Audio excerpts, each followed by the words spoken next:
Welcome back. If you've been tracking the cost of meat and dairy at the grocery store lately, you might be thinking about giving it all up or at least limiting how much you eat, all in the name of saving money.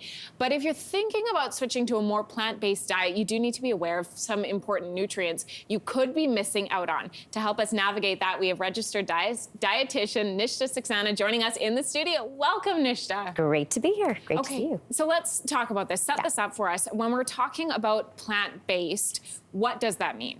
Well, you know, the funny thing is all of us are really eating plant-based. It means that most of what we eat is plants, unless all you were eating was meat. But what we're finding in the past couple of years is over 6 million Canadians have actually identified that they want to be more plant-based and they want to switch to perhaps eating less meat or having meat be a smaller part of their diet and having maybe plant-based proteins be a larger part of their diet. And that doesn't necessarily just mean going straight vegan or straight vegetarian. There are so many different names for all of these different ways to eat. Can you take us through some of them? Yes, absolutely. You don't need to go, straight from 0 to 1,000. So it really comes down to what you're excluding. So if you're taking away animal products by layers, for instance, if you don't eat, dairy or eggs, you're going to be a if you do eat dairy and eggs, you're going to be lacto-ovo vegetarian. If you just ate eggs, you may be ovo vegetarian. If you just ate dairy, you may be lacto vegetarian.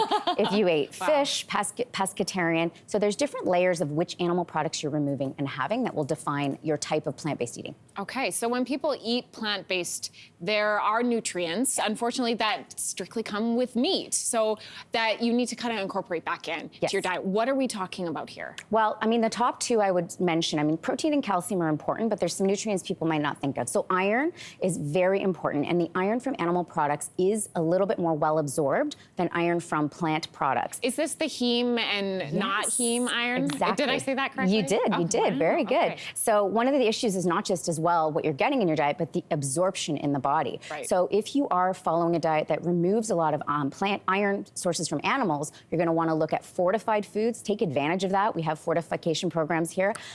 Dark leafy greens, beans, lentils. And if you're pregnant, you may actually need to take a supplement, but you want to have advice about which supplement to take with iron. Okay, so iron aside, there's other nutrients that I had never thought about. Yeah. Something like zinc or iodine, which sounds bizarre to consume, but you know that it's actually in these food items that we're eating. Yeah, it is. Zinc is something that is really crucial actually to our immune system, and it is a little bit harder to get, just like iron. From plant sources, it's not going to be as well absorbed. Okay. So foods like soybeans, wheat germ, some leafy greens, and pumpkin seeds do contain zinc, and even cheese does. So it really depends on what layer of animal products you've taken away. If you include dairy, you have a little bit of a better chance of getting zinc. Nishta, I'm going to throw a curveball at you, but I feel confident in your ability here. I know that there's sometimes we can eat foods in addition to these kind of high zinc items or high iron items that help with the absorption as well. So you can pair foods together. Yes. What would you recommend, say, in an iron situation? Yeah, great question. So iron really loves vitamin C. So when we're eating and pairing an iron-rich food with a vitamin C-rich food,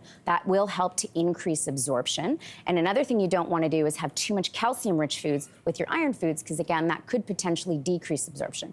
And this all brings up a very good point, your questions, which is why you really do need to take a look granular at what you're eating if you're going to go more plant-based, and consult with an expert like a registered dietitian to make sure that you're filling in the gaps that you may be missing correctly. Yeah, no kidding. What about something like omega-3s? How do you make that up? Omega-3s are a tough one. If you're not having seafood or fish, which has the most absorbable form of omega-3, DHA, you are probably going to look at fortified foods or a supplement. Okay, I mean, that's my kids, right? Right there, they don't eat a lot of fish. Yeah. Hey, with this in mind, is there anyone who should avoid a plant-based diet? Well, what I would say is there's 3 phases of life where you have extremely high nutrient needs, okay? Infants from 6 months to 2 years, we're building skeletons, we're building brains. It's not really advised to be completely animal product free.